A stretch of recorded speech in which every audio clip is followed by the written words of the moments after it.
Bienvenue dans la deuxième partie du classement soigneusement établi des 25 meilleurs films classiques d'Hollywood de tous les temps. Numéro 25, Le Faucon Maltais. En tant que l'un des premiers joyaux ayant défini le genre du film noir, Le Faucon Maltais propose une intrigue labyrinthique et des dialogues percutants, et demeure l'un des exemples majeurs du genre, toujours acclamé par la critique, ainsi qu'un univers moralement ambigu qui tient les spectateurs en haleine, avec Humphrey Bogart dans le rôle du détective privé Sam Spade. Le film tourne autour d'une statue légendaire qui attire les escrocs et les criminels et des femmes fatales duplices sortant de l'ombre. Bien qu'il ait reçu 3 nominations aux Oscars, dont celle du meilleur film, son véritable triomphe réside dans la manière dont il a défini le style du film noir. Une cinématographie sombre, un esprit affûté comme un rasoir et un protagoniste qui ne révèle jamais sa main. Ce qui rend le Maltese Falcon unique, c'est son rythme serré. Le réalisateur John Huston, en début de carrière, ne laisse jamais passer une image à l'écran. Le scénario avance d'une confrontation tendue à une autre, amplifiant le suspense à chaque tournant. Une autre caractéristique notable et marquante est la complexité morale. Plutôt que de nous proposer un détective purement héroïque, le film explore l'éthique douteuse de Spade. Il navigue dans un monde où la confiance est très rare et où chacun semble avoir un agenda caché. Cette tension tendue entre l'opportunisme et la justice est la force motrice qui anime chaque rebondissement. Transformer des conversations ordinaires en duels psychologiques, au moment où le faucon noir éponyme prend enfin la vedette, symbolise bien plus qu'un simple trésor, même des décennies plus tard, à travers les temps. Le faucon maltais demeure une pierre angulaire du récit policier hollywoodien classique, nous rappelant que parfois ce dont les rêves sont faits peut être carrément mortel. Vraiment. Numéro 24, Rebelle sans cause. Bien avant que l'angoisse adolescente ne devienne un pilier de la culture populaire, Rebelle sans cause a fait irruption sur la scène pour donner une voix à une jeunesse désabusée. Une icône du cinéma, James Dean incarne Jim Stark, un adolescent tourmenté par des conflits familiaux et la pression des pères dans la banlieue américaine, avec Natalie Wood dans le rôle de Judy, ainsi que Salmineo. Platon incarnait un sentiment d'aliénation pareil, nommé pour 3 Oscars. Ce drame a révolutionné la façon dont Hollywood a représenté les adolescents, qui ne sont plus de simples enfants insouciants, mais de jeunes adultes qui luttent jour après jour contre de profonds tourments émotionnels. Un aspect unique est la façon dont le film confronte le fossé entre les ados et la génération plus âgée, éloignée. Au lieu de résoudre ces tensions, elles apparaissent comme un champ de mines émotionnelles que les deux camps n'arrivent pas à franchir. La colère de Jim envers son père inefficace et sa mère distante souligne un foyer au bord de l'effondrement. Un autre élément clé à noter. Y a-t-il derrière le calme typique de Dean une vulnérabilité palpable et humaine? Avec sa veste rouge et son regard sombre, il incarne la figure mythique du rebelle. Pourtant, derrière cette apparence dure se cache un désir d'être guidé et accepté, allant des combats au couteau au planétarium jusqu'à la tragique séquence de poursuite des poussins. Chaque élément de mise en scène souligne combien les malentendus et la pression des pairs peuvent rapidement dégénérer en danger. Même des décennies plus tard, Rebel Without a Cause demeure un portrait particulièrement marquant et déterminant de la lutte des adolescents, capturant avec une intensité brute les douleurs de l'identité adolescente et le désir universel de s'intégrer quelque part, n'importe où dans un monde qui semble désespérément décalé. 12 hommes en colère. Peu de films peuvent parvenir à créer un drame d'une intensité saisissante à partir d'une seule pièce, tout comme 12 hommes en colère. Ce drame judiciaire, bien que la majeure partie de l'action se déroule dans la salle de délibération des jurés, a valu 3 nominations aux Oscars, dont celle du meilleur film. Henry Fonda mène le casting. Juré numéro 8, le seul sceptique qui ose contester l'affaire de meurtre, supposée évidente et sans ambiguïté, que les jurés doivent juger. Un aspect qui distingue vraiment ce film est de son cadre claustrophobe. La caméra se resserre sur les hommes pendant que les tensions montent, reflétant la pression croissante et le poids de leurs responsabilités. La chaleur étouffante, un ventilateur cassé. Et les brusques variations d'humeur créent une atmosphère presque étouffante, reflétant efficacement le dilemme moral qui se pose.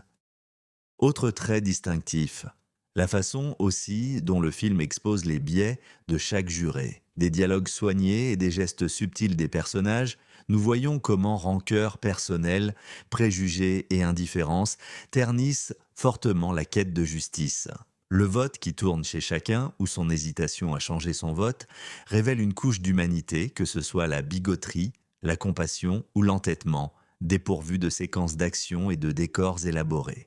12 hommes en colère s'appuient sur la performance et le scénario pour faire passer son message. Une voix guidée par des principes peut vraiment refaçonner un verdict collectif si on lui laisse de l'espace pour respirer. Au fil des décennies, le film est devenu un pilier des cours de civique et de droit. Sa pertinence va bien au-delà, montrant que parfois les combats les plus redoutables ne se livrent pas avec des armes, mais avec des mots et des convictions. Numéro 22, La mort aux trousses. Alfred Hitchcock emmène le public dans un trajet palpitant et sans relâche à travers les États-Unis, mêlant habilement espionnage et une pointe ironique de comédie romantique. Cary Grant y incarne Roger Thornhill, un directeur publicitaire bien connu qui se fait passer pour un agent du gouvernement. La poursuite du chat et de la souris du film a valu 3 nominations aux Oscars et est largement salué comme l'apogée du genre suspense. Une qualité vraiment remarquable est la maîtrise experte d'Hitchcock des repères américains iconiques. La séquence au sommet du mont Rushmore demeure l'une des confrontations cinématographiques les plus inventives du cinéma, soulignant l'ampleur de la situation sur Thornhill. Tout aussi inoubliable est la scène de l'avion pulvérisateur où une vaste plaine du Midwest devient un terrain de jeu pour un suspense mortel.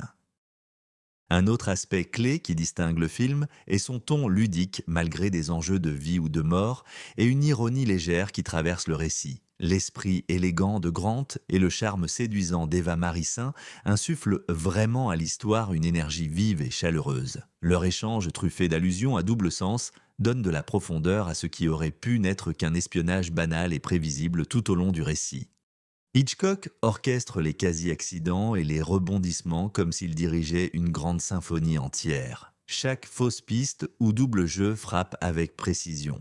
Même le dernier plan du film, à la fois romantique et espiègle, témoigne de la capacité d'Hitchcock à mêler le suspense à des moments de légèreté, bien plus qu'une simple aventure d'espionnage. North by Northwest met en valeur le flair du réalisateur pour équilibrer la tension et la légèreté, garantissant que le public demeure sans cesse sur le qui-vive. Une minute, puis, la minute suivante, un sourire apparaît. Numéro 21, Le trésor de la Sierra Madre. Peu de films explorent véritablement la puissance destructrice de la cupidité avec autant d'intensité que Le trésor de la Sierra Madre, réalisé par John Huston et avec Humphrey Bogart et Walter Huston.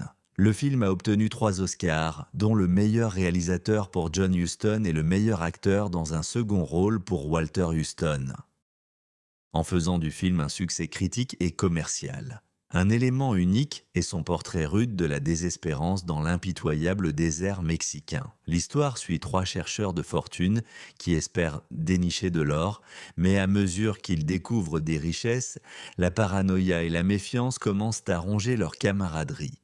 Le personnage de Bogart, Fred C. Dobbs, des transitions d'un homme ordinaire, en proie au malheur, vers un homme presque consumé par la paranoïa, illustrant comment la cupidité peut briser même les liens les plus solides. Une autre caractéristique marquante est la collaboration père-fils derrière la caméra. Avec John Huston, qui dirige Walter Huston dans une prestation oscarisée dans le rôle du pragmatique vieux Howard, leur synergie ajoute une couche d'authenticité à la complexité morale du film. Alors que les tensions s'accentuent et que les allégeances se délitent, le film refuse de romantiser la poursuite de la richesse. Au contraire, il souligne comment l'obsession peut défaire les boussoles morales, les sentiers poussiéreux, les bandits qui se profilent et l'absence de tout refuge sûr. À la fin, amplifie la sensation claustrophobique de danger entourant le film. La leçon emblématique du film sur l'inutilité de s'accrocher à des richesses dans un monde hostile résonne fort et clair, laissant le public se demander si la fortune vaut vraiment le combat ou l'érosion de son âme. Numéro 20, Casablanca. Lorsque Casablanca a été projeté, peu de gens soupçonnaient qu'il deviendrait l'une des romances les plus aimées de l'histoire du cinéma. Et nous voilà des décennies plus tard, toujours épris de Humphrey Bogart et d'Ingrid Bergman qui ont reçu 3 Oscars, dont le meilleur film, le meilleur réalisateur et le meilleur scénario, ce drame de la Seconde Guerre mondiale capte la douleur douce amère des vieilles flammes et des dilemmes moraux parfois très profonds. L'un des triomphes uniques du film réside dans sa fusion sans effort du romantisme, de l'intrigue politique et des réparties pleines d'esprit, dans l'enceinte enfumée du Rick's Café américain. Donc, le cadre neutre de Casablanca devient un carrefour tourbillonnant de réfugiés, de joueurs et de combattants de la résistance. Pendant que Rick Bogart et Ilsa Bergman se débattent avec un passé commun. Une autre qualité vraiment remarquable est le dialogue du film. Chaque réplique semble méticuleusement conçue à partir de répliques très sarcastiques. Rick fonce droit au cœur, prononçant des serments d'amour qui demeurent entre d'anciens amants. Ce script impeccable nous a offert des phrases qui résonnent bien dans la culture populaire depuis des générations. Alors que le piano joue As Time Goes By, le film nous rappelle que le courage peut parfois sembler aussi éphémère que l'amour. Face au chaos de la guerre, la décision ultime de Rick d'aider la résistance souligne le credo central du film, le sacrifice personnel pour une cause plus grande. La scène finale à l'aéroport, enveloppée de brouillard, demeure l'une des plus emblématiques, évoquant l'espoir, le regret et la résolution, chacun à parts égales. En effet, Casablanca prouve encore que lorsque le destin et l'amour se croisent, ils peuvent transformer le bar solitaire d'un homme en une scène où se joue une magie cinématographique intemporelle et lumineuse. Numéro 19, To Kill a Mockingbird, adapté du roman lauréat du prix Pulitzer de Harper Lee, To Kill a Mockingbird est une étude silencieusement puissante de la moralité, la justice et l'innocence de l'enfance, ancrée par l'interprétation oscarisée de Gregory Peck dans le rôle d'Atticus Finch, un rôle qui a valu au film pas moins de 3 Oscars. L'histoire se déroule dans une petite ville du Sud, mêlée à un procès chargé de tensions raciales. Ce qui distingue vraiment le film, c'est la façon dont il interprète les réalités des adultes à travers les yeux des enfants de Finch, Scoot et Jem, en tissant leur curiosité dans le tissu de chaque révélation du tribunal. Cette vision renforce l'impact émotionnel, nous rappelant que ces questions ne sont pas de simples débats abstraits, elles façonnent la façon dont les jeunes esprits comprennent l'équité et la compassion. Un autre aspect est la prestation mesurée et digne de Peck. Son plaidoyer final devant le tribunal résonne comme un appel passionné à l'empathie et à la justice, qui résonne sur les murs et pénètre la conscience de chaque spectateur. Bien que le conflit central du film tourne autour de l'injustice raciale, ces moments de calme parlent tout aussi fort que les scènes des aventures ludiques des enfants, qui contrastent fortement avec les dures réalités des préjugés. Mettre en lumière la fragilité de l'innocence des décennies après sa sortie. To Kill a Mockingbird demeure une référence cinématographique pour un récit éthique et pousse encore le public à scruter les obstacles sociétaux. Son message sur la nécessité du courage moral dans un monde souvent injuste n'a rien perdu de sa pertinence. Et l'exemple d'Atticus Finch guide et inspire les générations vers une compréhension plus profonde de ce que signifie se lever pour ce qui est juste. Numéro 18. Vacances romaines à une ère où Hollywood imposait les romances de contes de fées. Vacances romaines ont injecté une dose d'authenticité et de spontanéité qui enchantent encore les spectateurs. Avec Audrey Hepburn et Gregory Peck, cette histoire effervescente racontant une princesse en fuite a valu 3 Oscars, dont celui de la meilleure actrice pour Hepburn. Dans son rôle révélateur, l'un des atouts les plus marquants du film est son tournage sur place à Rome. Plutôt que de créer des décors urbains factices sur un plateau, le réalisateur William Wyler a opté pour la véritable cité éternelle, de donnant au film une impression de liberté légère qui reflète parfaitement la journée d'aventure de la princesse. Un autre aspect qui distingue Vacances romaines est sa subtile inversion des rôles traditionnels. Princesse Anne peut être naïve face au monde quotidien, mais elle est aussi déterminée à goûter l'indépendance, tandis que Joe Bradley, charmant mais tourmenté, lutte avec l'intégrité journalistique lorsqu'il tombe sur le scoop de toute une vie, que ce soit lors de la folle balade en scooter à travers les rues romaines bondées ou le silence des promenades matinales le long du Tibre. Le film déborde d'un équilibre délicat entre l'humour et la poignance. La chimie entre Hepburn et Peck paraît aussi naturelle que les piazzas ensoleillées qu'il parcourt, aboutissant à une fin douce amère qui renonce à une fin hollywoodienne typique. Au lieu de cela, nous tirons une leçon sur l'importance d'embrasser les instants fugaces de joie, même lorsque les réalités du devoir et de la routine viennent nous appeler. Porté par le charme radieux d'Hepburn, Roman Holiday demeure une carte postale intemporelle d'une époque plus résolument optimiste.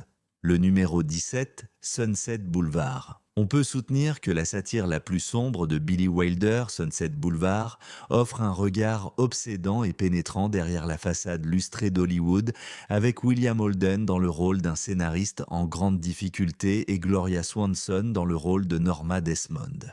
Une vedette du cinéma muet désormais vieillie et fanée. Le film a reçu 3 Oscars, parmi lesquels le meilleur scénario, la meilleure direction artistique et la meilleure musique. Ce qui rend ce film tout à fait unique, c'est son portrait sans concession, sans compromis, de la capacité d'Hollywood à dévorer le manoir de Norma. Un sanctuaire décrépit dédié depuis longtemps à sa gloire d'autrefois semble vivant grâce aux fantômes de la gloire d'autrefois. Une autre qualité notable est le dispositif narratif inhabituel du film, le personnage de Holden. Joe Gillis raconte depuis l'au-delà, créant un ton sombre et ironique. Plutôt que de célébrer la célébrité, Sunset Boulevard scrute le coût psychologique d'une industrie capricieuse qui idolâtre les visages jeunes jusqu'à ce qu'ils s'effacent dans l'obscurité. La prestation de Swanson est à la fois terrifiante et tragique. Elle se déplace avec aisance à travers les scènes, vêtue de robes somptueuses, les yeux débordant d'illusions, alors qu'elle s'accroche à la conviction qu'elle demeure la plus grande étoile de toutes. La célèbre réplique « D'accord, monsieur 2000, me voilà prête pour mon gros plan ». Elle est devenue l'abréviation des dangers de croire en son propre mythe. Pendant ce temps, la photographie en noir et blanc, sombre, met en évidence chaque ombre que Norma projette dans son manoir solitaire, au cœur du film, encore aujourd'hui. Sunset Boulevard est une mise en garde contre le pouvoir corrosif de la vanité et une étude sur la nostalgie parfois, qui peut devenir folle. Des décennies plus tard, le cynisme glacial du film envers la machine à rêve d'Hollywood reste étonnamment pertinent. Numéro 16. Fenêtre sur cour, un exercice de suspense voyeuriste. Fenêtre sur cour met à nouveau en scène Alfred Hitchcock jouant avec la perspective du public, cette fois à travers l'objectif d'un photographe en fauteuil roulant. James Stewart tient le rôle de L.B. Pointin. Jeff Jeffries est confiné dans son appartement avec une jambe cassée et Grace Kelly éblouie dans le rôle de sa petite amie mondaine, Lisa. Le film a reçu 4 nominations aux Oscars, un témoignage impressionnant du talent de Hitchcock pour une narration à la fois claire et serrée. L'un de ses aspects uniques est la façon dont le film se déploie presque entièrement du point de vue de Jeff. Il passe ses journées à espionner ses voisins à travers la cour, suspectant peu à peu qu'un meurtre s'est produit. Cette perspective limitée transforme le public en voyeur complice, scrutant chaque fenêtre à la recherche d'indices cachés. Un autre élément marquant est l'interaction entre Stewart et Kelly. Son élégance stylée contraste vivement avec son immobilité grincheuse. Elle est d'abord sceptique à l'égard de ses théories extravagantes, mais sa curiosité finit par la pousser au premier rang de ce thriller alors que la tension monte. Hitchcock parsème des détails du quotidien comme un auteur-compositeur qui bidouille son piano. Ou bien une femme solitaire organise des rendez-vous imaginaires autour d'un dîner pour créer un microcosme immersif de la vie urbaine. Ces vignettes donnent humanité et humour, en équilibrant l'angoisse croissante d'un homicide potentiel lors de la confrontation finale. Vous êtes conscient de l'impuissance qui vient du regard plutôt que d'agir. Même après des décennies, Fenêtre sur cour demeure une masterclass du suspense, démontrant que l'enfermement et la curiosité peuvent constituer une recette puissante pour un récit qui tient en haleine. Numéro 15, Psycho, avant même que les publics de Psycho réalisent à quel point une scène de douche pouvait être choquante. Le pari à petit budget d'Alfred Hitchcock. 4 nominations aux Oscars, ouvrant une ère nouvelle des thrillers d'horreur qui ont repoussé les frontières de la censure. Anthony Perkins offre une prestation obsédante en tant que Norman Bates, dont le caractère timide masque des pulsions plus sombres. Marion Crane, interprétée par Janet Leigh, connaît un destin funeste et met les rouages sinistres du film en marche. Un aspect de Psycho qui le distingue est ce tournant brusque au milieu du film qui défie les codes habituels du récit en passant brutalement à des protagonistes variés. Hitchcock manipule les attentes du spectateur. Au moment où vous commencez à éprouver de la sympathie pour Marianne, son intrigue est brutalement interrompue, vous laissant sonner dans les motels Bates dans un silence lourd. Une autre caractéristique remarquable du film est la cinématographie noir et blanc magistrale. Plutôt que de gêner le film, l'absence de couleur renforce la tension, transformant les ombres en augure d'une peur guettant chaque recoin du motel, au-delà de la scène de meurtre dans la douche qui a marqué les esprits. La partition glaçante et mortelle de Bernard Herrmann ajoute une couche supplémentaire de terreur. Ces corps de personnes y sont devenus un symbole sonore emblématique de la peur. Hitchcock exigeait, comme on le sait, que les salles n'admettent que pas les retardataires. Cela souligne à quel point le rythme et les surprises du film sont véritablement essentiels à l'expérience globale. Psycho demeure un tournant non seulement dans l'horreur mais dans le cinéma tout entier. Illustrer comment subvertir les attentes du public peut ouvrir des pistes entièrement nouvelles dans la narration. Des décennies plus tard, l'écho de ce violon qui hurle résonne encore dans d'innombrables thrillers façonnés par la vision audacieuse d'Hitchcock. Numéro 14, Dr. Strangelove en matière de satire politique. Peu de films frappent aussi fort et restent aussi mémorables que les films de Stanley Kubrick, assurément. Dr. Strangelove ou Comment j'ai appris à ne plus m'inquiéter et à aimer la bombe. Il a obtenu 4 nominations aux Oscars, dont celle du meilleur film, et demeure une référence en matière de comédie noire qui tourne en dérision l'absurdité de la guerre nucléaire. L'une des raisons de son impact durable, c'est la prestation intrépide de Peter Sellers, qui incarne 3 rôles. Un officier britannique maladroit, le président américain sincère, et le docteur Strangelove étrangement joyeux. Étrange amour. Chaque rôle montre de façon très spectaculaire la polyvalence comique du vendeur et révèle le point central du film. L'absurdité ne se limite pas à une personne ou à un pays. Elle est systémique. Un autre élément distinctif est la cinématographie en noir et blanc de Kubrick, qui intensifie la tension des scénarios d'apocalypse dans la salle de guerre et à bord d'un bombardier renégat. Le script fourmille d'échanges malins, comme la présidente Muffy bien sûr, calmement disant au Premier ministre soviétique « Moi aussi, Dimitri, désolé », révélant manifestement comment l'annihilation mondiale est traitée comme une bavure bureaucratique fastidieuse plutôt qu'une tragédie impensable. La salle de crise elle-même est devenue emblématique, une table ronde illuminée, tel un hôtel étrange et profane, où les égos s'affrontent sur la manière de gérer une apocalypse imminente. Au moment où Slim Pickens chevauche la bombe comme un taureau de rodéo, nous sommes dans le territoire le plus sombre de la satire. Pourtant, d'une certaine manière, Dr. Strangelove parvient à nous faire rire. Prouvant que peu importe à quel point le sujet est sombre, le bon regard comique peut démasquer les absurdités qui, jour après jour, mènent les nations au bord du gouffre et révèlent une ironie grinçante. Numéro 13, La mauvaise graine sortie en 1956. La mauvaise graine offrait au public une prémisse glaçante et inquiétante. Une jeune fille, pourrait-elle être le mal pur avec 4 nominations aux Oscars, dont le jeu d'acteur et la cinématographie est salué par les critiques. Ce drame d'horreur psychologique suit Roa Penmark, un enfant d'une politesse vraiment étrange dont l'extérieur angélique dissimule un trait manipulateur terrifiant. L'une des qualités qui distinguent ce film est de remettre en question l'idée d'une innocence innée chez les enfants. Nancy Kelly incarne Christine, mère de Rhoda, luttant pour unir son dévouement maternel à des preuves croissantes qu'elle pourrait être responsable d'accidents odieux. Un autre élément notable: comment l'histoire parvient-elle à faire monter petit à petit la tension par le simple jeu des échanges quotidiens entre les personnages? Il ne s'agit pas de sursauts spectaculaires, mais de la capacité étrange et quasi surnaturelle de Rhoda à charmer les adultes uniquement pour révéler, par touche, des éclats de rage froide lorsque quelqu'un menace son monde.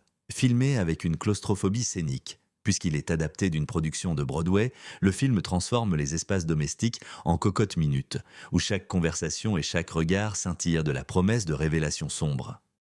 La prestation d'Eileen Aker en tant que mère en deuil et rongée par la culpabilité, issue de la tragédie locale, offre certains des moments les plus obsédants du film, soulignant à quel point la présence de Rhoda peut être destructrice.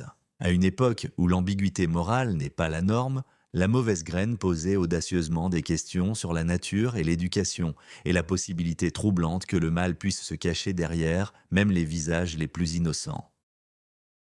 Malgré des décennies de tropes d'horreur en évolution, le film conserve son pouvoir, nous rappelant que parfois les plus grandes terreurs viennent dans de petits paquets. Numéro 12, La jungle du tableau noir. Lorsque La jungle du tableau noir a fait son entrée sur les écrans, cela a suscité des débats sur la délinquance juvénile et le rôle des éducateurs dans une société en mutation rapide.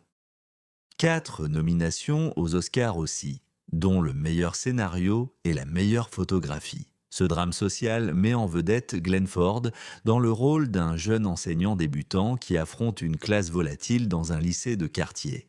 La particularité du film réside vraiment dans son affrontement direct des questions de race, de classe et de rébellion des jeunes. Contrairement aux environnements hygiénisés d'antan, les couloirs chaotiques reflètent les tensions réelles, les bagarres entre élèves, l'intimidation des enseignants et une atmosphère de défi. Un autre aspect notable est la présence marquée du rock et du rock'n'roll. L'utilisation par Bill Haley et ses comètes de Rock Around the Clock dans les crédits d'ouverture a été révolutionnaire, donnant au film une ambiance audacieuse et résolument contemporaine et annonçant le changement culturel imminent qui définirait les années 50 et 60. Au cœur de l'histoire se situe l'interprétation par Ford de Richard Gere, un enseignant déterminé à ne pas abandonner ses élèves. Parmi eux, le rôle de Sidney Poitier se distingue comme un pont pivot entre le chaos et l'ordre, marquant l'une des premières grandes prestations de sa carrière distinguée. Les scènes de violence et de tension raciale ne mâchent pas leurs mots. Au contraire, elles révèlent comment le comportement des élèves reflète la négligence ou les préjugés auxquels ils font face en dehors de l'école. À l'heure où les crédits défilent, Blackboard Jungle a à la fois ébranlé le public par son réalisme cru et les a incités à réfléchir à la capacité de l'éducation à étouffer ou à inspirer le changement pendant des temps troublés. Numéro 11, High Noon, à l'époque des westerns d'une envergure véritablement gigantesque, High Noon osait être sobre, introspectif et tendu en temps réel, récompensé par pas moins que 4 Oscars, dont celui du meilleur acteur pour Gary Cooper. Le film se déroule sur 85 minutes, haletants et intenses, reflétant ainsi le compte à rebours réel jusqu'à l'arrivée du hors-la-loi vengeur. Une chose distingue vraiment High Noon: sa focalisation rare sur le courage moral, plutôt que sur un simple spectacle de tir qui invite à la réflexion. Marshall Will, Kane Cooper, se tient seul contre un criminel qui revient et qui compte le tuer à midi pile. Pourtant, les habitants, bien qu'ils soient protégés, ont refusé catégoriquement de lui prêter main forte. Un autre élément distinctif est le poids allégorique du film. Il peut être vraiment apprécié comme un western tendu. Beaucoup le voient comme un commentaire sur l'époque de la liste noire à Hollywood, montrant le coût de défendre ses principes. Quand les pères privilégient leur survie, Grace Kelly apporte une profondeur émotionnelle, épouse Quaker de Kane, déchirée entre ses convictions pacifistes et son amour pour un homme qui ne reculera jamais. À mesure que les aiguilles se rapprochent de midi, le silence grandissant dans les rues souligne comment l'isolement peut amplifier l'angoisse plus que n'importe quelle fusillade. La tension culmine lors du dernier affrontement, mais l'impact durable réside dans le message du film sur la conscience et le devoir civique, en montrant de grands exploits héroïques pour un réalisme cru et saisissant. High Noon a révolutionné le western, montrant que parfois la plus grande bataille est d'agir vraiment quand tout le monde détourne le regard. Numéro 10. It Happened One Night, l'une des premières grandes comédies screwball emblématiques du cinéma en couleur. Elle s'est frayé un chemin dans la légende d'Hollywood en récoltant pas moins de 5 Oscars, dont le meilleur film, le meilleur acteur et la meilleure actrice. Le film met en scène Clark Gable et Claudette Colbert dans un récit trépidant, vif et plein d'entrain sur une héritière gâtée en fuite et le reporter riche qui l'aide à contre-cœur. Ce qui distingue ce film, c'est la façon dont il a contribué à établir de nombreux clichés des comédies romantiques que nous voyons encore aujourd'hui, les échanges antagonistes, le scénario de proximité forcée et la lente transformation de l'irritation à l'attirance. Le charme désinvolte de Gable et l'esprit vif de Colbert produisent des éclairs comiques dans des scènes allant des catastrophes d'autostop à un moment hilarant. Disposition des murs de Jéricho qui préservent la pudeur dans des quartiers très étroits. Un autre aspect particulièrement remarquable, comment Capra mêle romance légère et critique sociale. Sous les rires se cache une pointe de dépression et des peines de l'époque aperçues dans les gares et l'environnement. Les restaurants type diner rappellent bien les difficultés économiques de l'époque. Le triomphe du film aux Oscars a montré un virage net dans le goût d'Hollywood, montrant qu'une comédie sans prétention pouvait obtenir des éloges critiques aussi facilement que des drames somptueux. Des décennies plus tard, la chimie légère et le dialogue rapide demeurent aussi délectables que jamais, prouvant que parfois tout ce qu'il faut est un bon sketch comique. Film et deux protagonistes charismatiques pour captiver le public.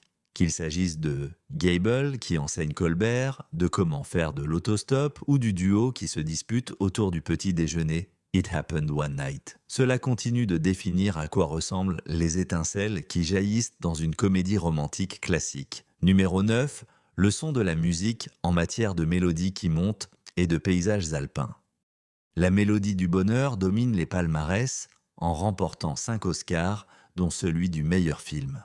Cette comédie musicale de Rodgers et Hammerstein, portée par Julie Andrews et Christopher Plummer, est l'incarnation de la joie saine et cinématographique, et la preuve qu'un optimisme sincère peut durer même dans les moments les plus sombres. Un aspect qui rend ce film extraordinaire est l'interprétation emblématique d'Andrews. À propos de Maria, une future nonne vive qui trouve son vrai appel en tant que gouvernante des 7 enfants von Trapp. Sa version de la chanson-titre et de Do-Ré-Mi demeure une référence culturelle pour des générations élevées par ses airs entraînants. Un autre élément unique est la façon dont le film tisse sans effort un contexte historique plus lourd dans sa façade légère. Situé à la veille de l'annexion de l'Autriche par l'Allemagne nazie. La menace qui se profile rappelle que, même dans un monde vacillant au bord du chaos, l'espoir et la famille peuvent être de puissants points d'ancrage. Des ancres issues des plans d'hélicoptères qui montrent la première pirouette de Maria au sommet jusqu'à la bonne nuit des enfants. Adieu au somptueux gala de Salzbourg.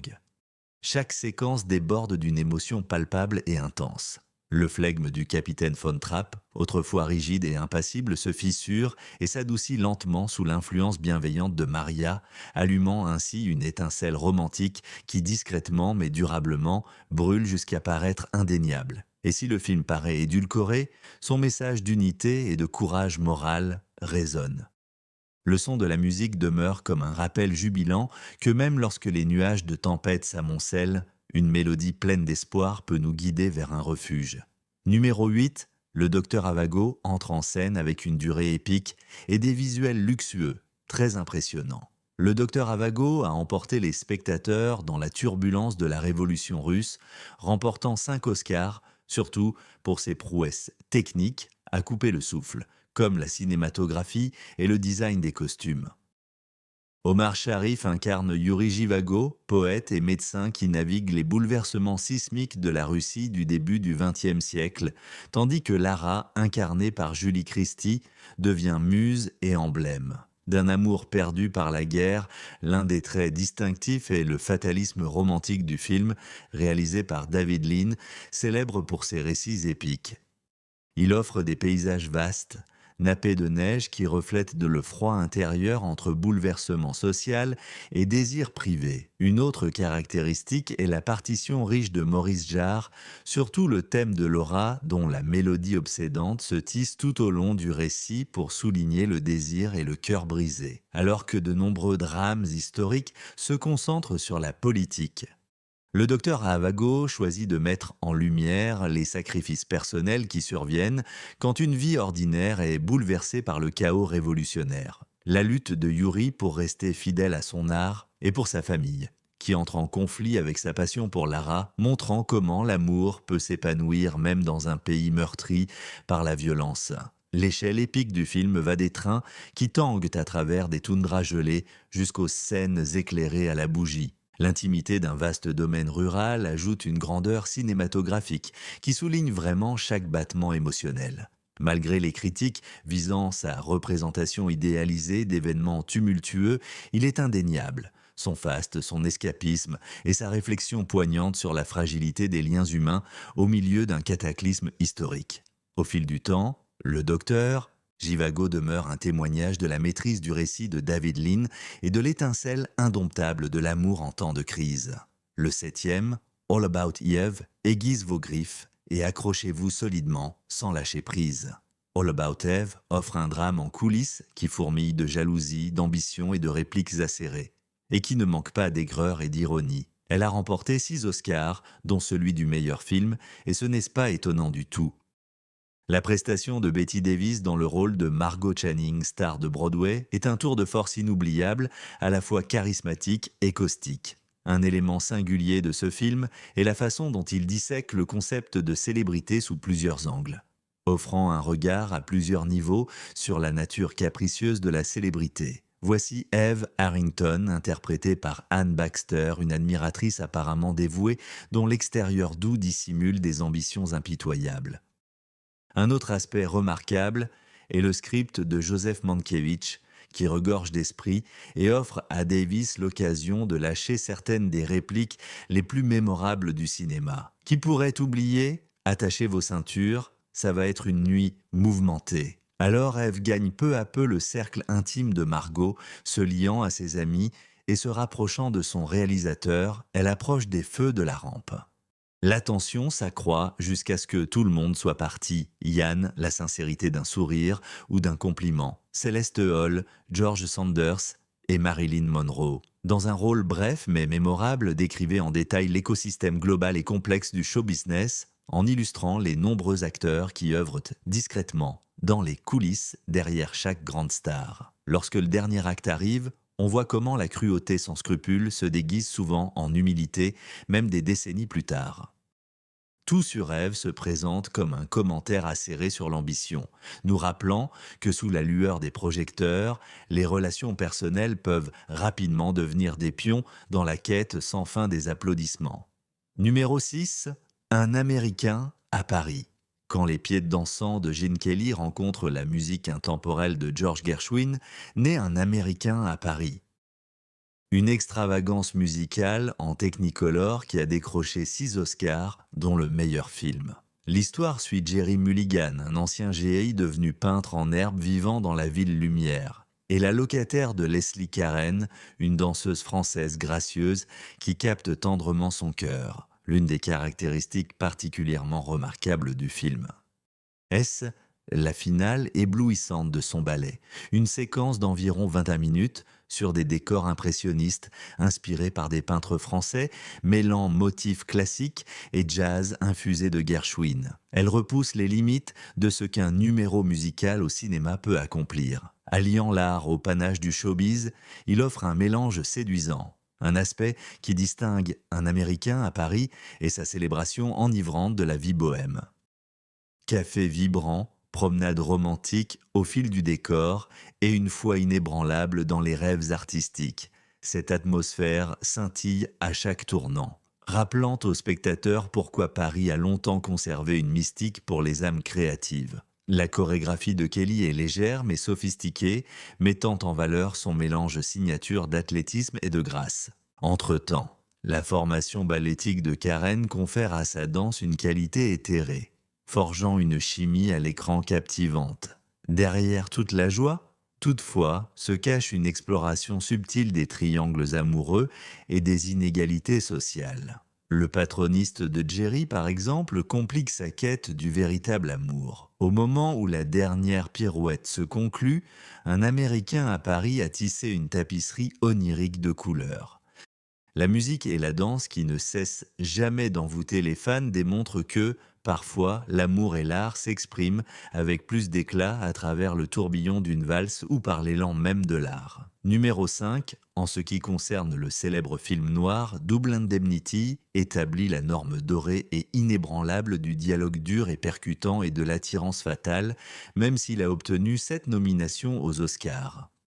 Pourtant, aucune victoire ici. Son héritage en tant que film noir pionnier est incontesté. Fred MacMurray incarne Walter Neff, un agent d'assurance qui se retrouve pris au piège par la séduisante Phyllis Dietrichson et Barbara Stanwyck et son plan mortel visant à éliminer son mari. Deux éléments font vraiment briller Double Indemnity. Le premier est son traitement franc de la tension sexuelle, rare pour l'époque et pour son temps. L'attirance de Walter pour Phyllis est immédiate et palpable, déclenchant une chaîne d'événements alimentée par la passion et la cupidité. Ensuite, la direction magistrale de Billy Wilder, associée au script mordant de Raymond Chandler qui regorge de dialogues acérés. Le scénario laisse juste assez de non-dits, permettant à l'atmosphère enfumée et aux regards qui en disent long de transmettre les pulsions les plus sombres des personnages. La prestation d'Edward J. Robinson dans le rôle d'un expert en sinistres soupçonneux ajoute du poids, surtout quand il surprend presque les conspirateurs en flagrant délit à chaque poussée. Dans l'histoire de Walter, la tension monte, menant à une confrontation finale qui affirme la vision nihiliste du film. L'éclairage sombre et les angles de caméra décalés renforcent la décadence morale qui se cache derrière les rideaux du quartier résidentiel. Malgré son âge, Double Indemnity demeure un avantage remarquablement affûté, nous rappelant vraiment que tout ce qu'il faut, c'est une étincelle égarée, ici une conversation flirtante, plutôt légère, à la porte d'entrée, pour allumer la mèche sur un baril de poudre de trahison et de meurtre. Numéro 4, Laurence d'Arabie, des panoramas désertiques grandioses, un protagoniste plus grand que nature. Laurence d'Arabie, une épopée cinématographique qui a fait sensation aux Oscars en remportant 7 prix, dont celui du meilleur film. Réalisé par David Lean, il met en vedette Peter O'Toole dans un rôle qui marque sa carrière. T.E. Lawrence, officier britannique qui unit les tribus arabes contre l'Empire ottoman pendant la Première Guerre mondiale. L'un des aspects les plus saisissants du film est sa cinématographie majestueuse. Des dunes sans fin se transforment en un tableau chatoyant qui reflète l'odyssée intérieure de Lawrence, faisant du désert non pas un simple décor, mais un personnage à part entière. Autre point fort, la représentation nuancée du héros éponyme. Lawrence d'O'Toole lutte contre des loyautés contradictoires, la soif de gloire et la profonde empathie pour le peuple qu'il aspire à libérer.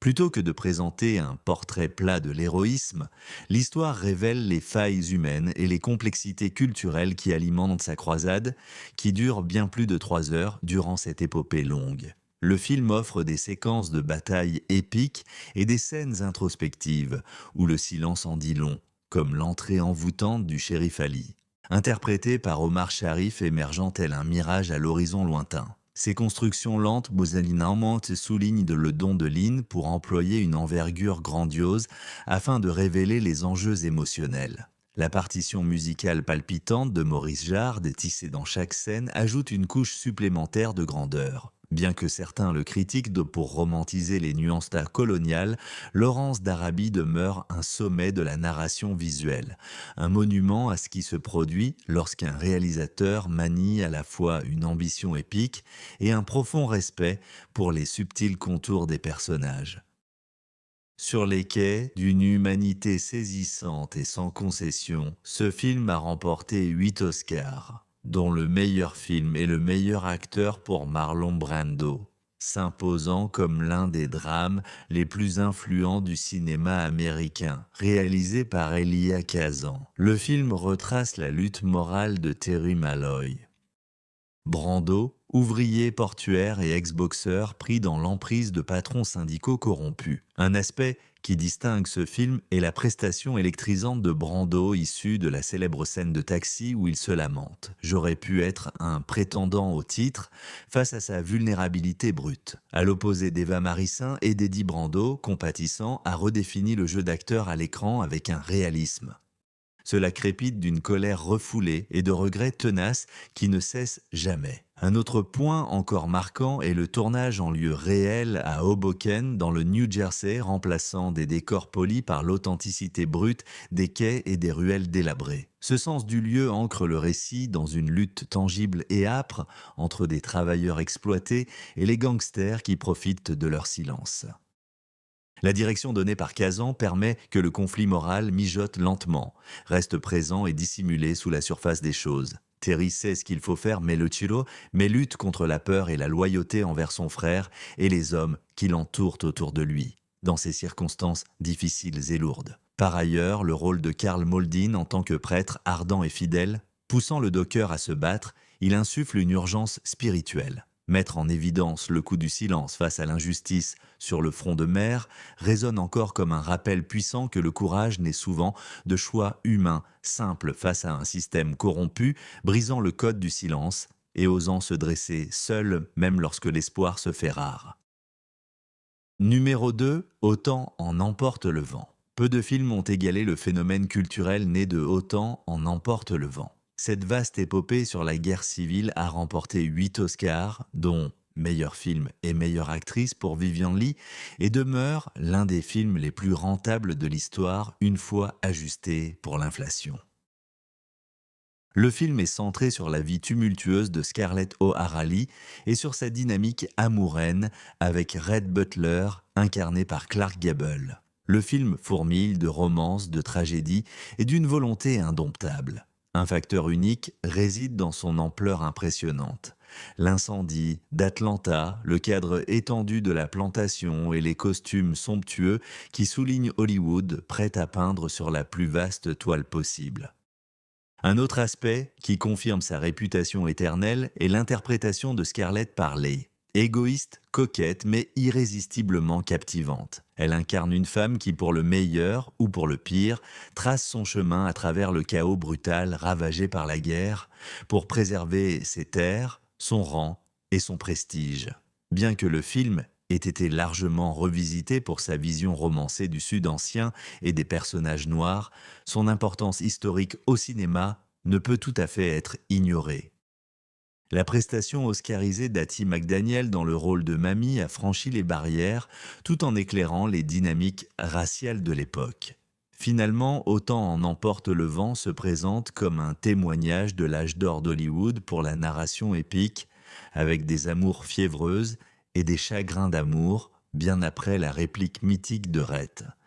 Nous nous souvenons encore de Scarlett déclarant qu'elle n'aura plus jamais faim, jamais plus. Preuve véritable que la charge émotionnelle du film persiste aussi hardiment que son succès record, numéro 1 d'ici à l'éternité, des plages hawaïennes torrides, une liaison illicite et le calme précaire. Avant la tempête de la Seconde Guerre mondiale, définie précisément d'ici à l'éternité. Remportant 8 Oscars, dont celui du meilleur film. Ce film est célèbre non seulement pour ses récompenses, mais aussi pour une chimie brûlante entre Burt Lancaster et Deborah Kerr lors de ce baiser légendaire sur la plage. Au-delà de la publicité engendrée par cette scène, 2 éléments distinguent ce film. D'abord, il explore les complexités de la vie militaire au bord d'un conflit mondial. Frank Sinatra livre une prestation oscarisée, surprenante, en incarnant Maggio, un soldat tenace qui lutte contre un sergent tyrannique. Son arc tragique souligne que les combats personnels peuvent être aussi éprouvants que n'importe quelle guerre qui se profile. Ensuite, le film explore habilement les zones grises morales dans la vie de troupe, tandis que le sergent Warden, joué par Lancaster, mène une liaison interdite. Prewitt, interprété par Montgomery Clift, défie la pression pour boxer de manière compétitive, reflétant son code personnel inébranlable. Le réalisateur Fred Zinnemann équilibre l'émotion brute et la discipline avec le cadre tropical. En ajoutant une dimension paradisiaque et claustrophobe, ce rendez-vous iconique de Surfside transcende la simple passion. Cela reflète profondément l'agitation ressentie par des personnages de prise au piège de rôles qu'ils n'ont jamais choisis. Chaque intrigue se déploie face à l'inévitable avancée du bombardement de Pearl Harbor, amplifiant chaque instant éphémère de plaisir ou de défi, même des décennies plus tard. D'ici jusqu'à l'éternité résonne ainsi comme une tapisserie d'amour, de sacrifice et d'identité. La lueur oscarisée du film nous rappelle que parfois, face aux marées implacables de la vie, la véritable valeur jaillit lorsque l'on demeure ferme dans ce que l'on est, même lorsque le monde qui nous entoure est sur le point de se briser.